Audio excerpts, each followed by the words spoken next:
પોતાના પ્રવાસ ક્ષેત્રની અંદર આવી અને ઘોર તપશ્ચર્યા.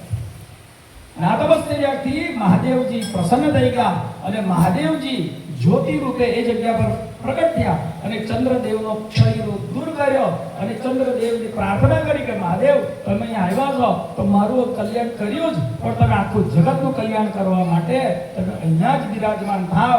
અને એ ચંદ્રદેવની પ્રાર્થના સાંભળી અને મહાદેવજી આ જગ્યા પર પ્રસ્થાન.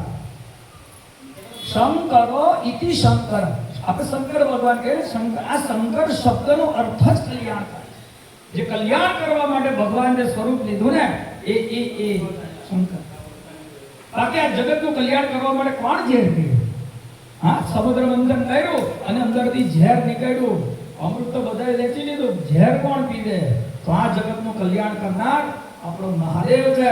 એને કીધું કે જગતનું કલ્યાણ થતું હોય ને તો હું ઝેર પીવા તૈયાર છું. આ તો આ મહાદેવની ભક્તિ આ શીખવાડે કે જગતના કલ્યાણ માટે એકવાર ઝેરથી પીવું પડે ને, પી જવા. અને પીધા પછી એને શું કર્યું? પાછું પાઇપું નથી બતાવ્યું, નીલકંઠ ગળામાં રાખી મૂક્યું છે. આપણે તો કોઈ દિવસ કોઈને આ એક ચમચી ઝેર પી જાય પછી આ જરૂર પડે ડોલ ભરી નોખી રાખીએ. એ ભક્તિ નથી. મહાદેવ પાસેથી આ શીખવાડે. તો એ પહેલું સર્વપ્રથમ મહાદેવજીનું મંદિર, એ સોમનાથ મંદિરની સ્થાપના કોણે કરી? ચંદ્રદેવે. સૌથી પહેલા ચંદ્રદેવેની સ્થાપના. પછી ઘણી સદીઓ વીતી ગઈ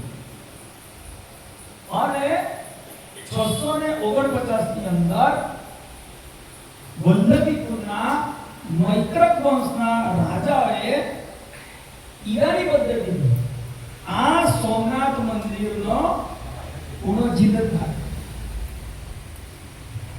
મંદિર જૂનું થઈ જાય, જીર્ણ થઈ જાય, કાર્યક્રમે મંદિર જૂનું થઈ જાય, મંદિરમાં કઈ તો એને પુનરુદ્ધાર કરવામાં આવે. દાખલા તરીકે આ સોમનાથ મહાદેવનું પણ જૂનું મંદિર હતું, બરોબર છે? જૂનું મંદિર હતું તો આપણે એનો પાછો પુનરુદ્ધાર કર્યો કે પાછું નવું મંદિર છે. આપણે ગામમાં કેટલા બધા મંદિરો છે જેને આપણે પુનરુદ્ધાર કર્યા. તો એ કાર્યક્રમ જૂનું થઈ ગયું તો એને ફરીથી બનાવવામાં આવ્યું. તો પહેલો 649. પછી ઘણી બધી સદીઓ વીતી ગઈ. પછી 815 માં ગુર્જર પ્રદેશ